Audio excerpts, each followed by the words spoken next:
Nathan had always been an adrenaline junkie. He loved to climb, to feel the wind flow through his dirty blonde hair and the sun on his skin as he scaled sheer rock faces, hundreds of feet in the air. He had a natural talent for it, but he never climbed alone.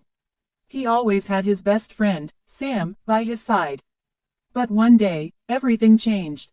They were climbing a particularly challenging peak, one that Sam had been dreaming of conquering for years. They were so close to the top, but then Sam slipped. Nathan tried to grab onto him, but it was too late. Sam fell, tumbling down the side of the mountain. Nathan was devastated. He blamed himself for Sam's death, even though he knew it wasn't his fault. He didn't climb again for months, until one day he found an old journal of Sam's. In it, Sam had written about a climb he had always dreamed of completing. It was an impossibly difficult climb, one that only a handful of people had ever completed. Sam had written about how he wanted to be the first black man to conquer it, and how he wanted his ashes to be spread at the top had he died attempting it. Nathan knew what he had to do. He trained harder than he ever had before, pouring all of his grief and pain into his climbing. He became obsessed with the climb, with finishing what Sam had started.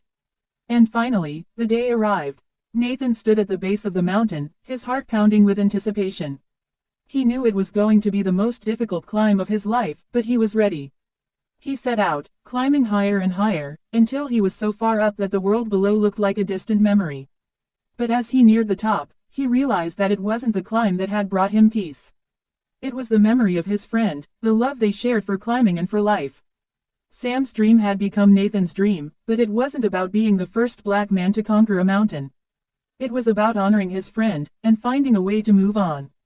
As he stood at the top, with Sam's ashes in his hands, he realized that the peace he felt up there wasn't the peace the mountain peak gave. It was the peace he had brought with him, the love and memories that had sustained him through the hardest moments of his life. It was all already